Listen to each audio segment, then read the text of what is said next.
Hi everyone! For this episode, we want to show you how to cook lobster in creamy sauce using our Salad Master 5-quart wok or any cookware that you want.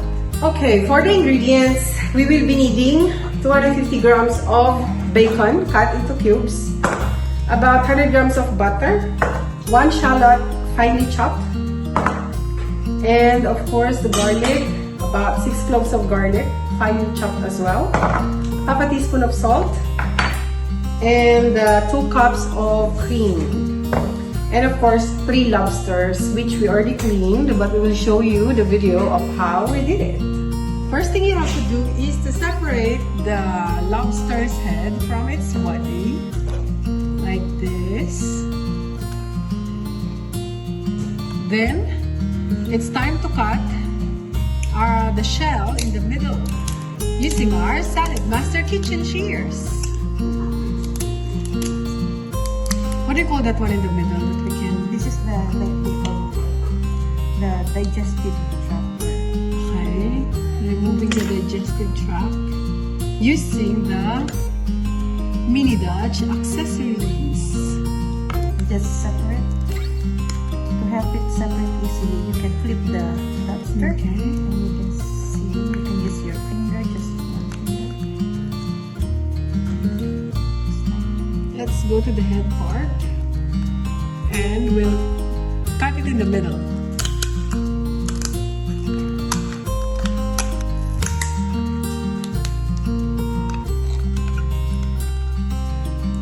So we're removing the crab eggs, and this will add more flavor later.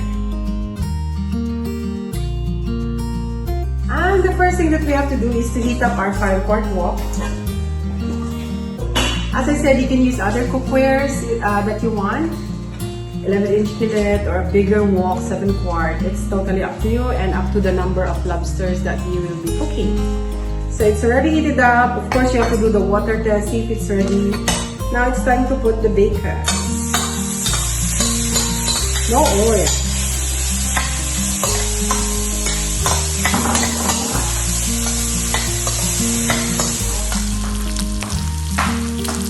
After about 10 minutes, let's remove the bacon.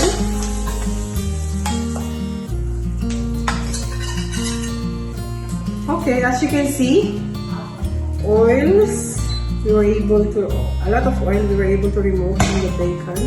And now it's time to put our butter.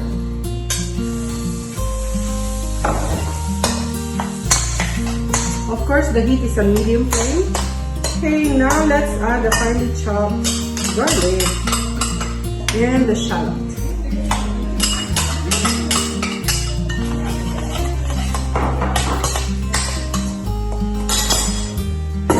Cover. Okay, after about 1 minute, let's put this is optional if you want it. It will have a brownish color. It will create a brownish color in your sauce. But if you want it to be like more plain white, then you can remove this one. But this will add more flavor.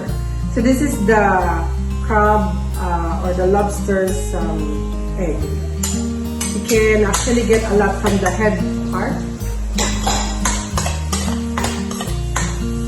Okay, after 1 minute, it's time to add the cream. 2 cups. Let's add the salt.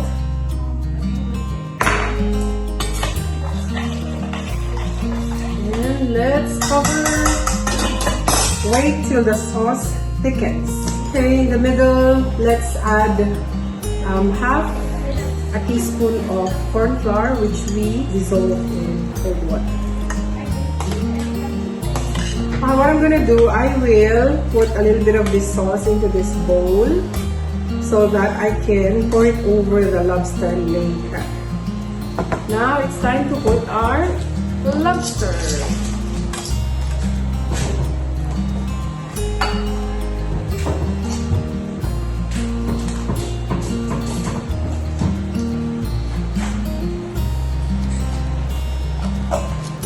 Then it's time to pour it over.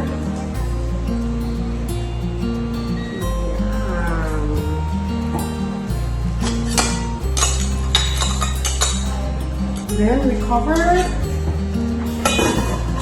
And as you know, seafoods are easy to cook, so about 5 to 10 minutes it's done. Then we'll add some garnishing, which is parsley and Parmesan cheese.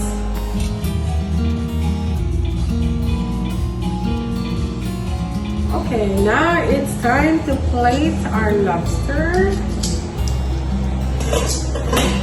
Wow, smells so nice, especially for seafood lovers. So what I'm gonna do, I'll just put it here.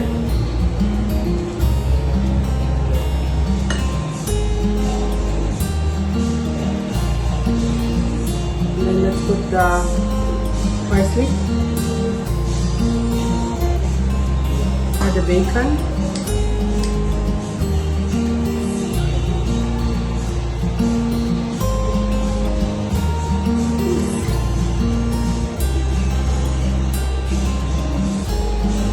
There you go.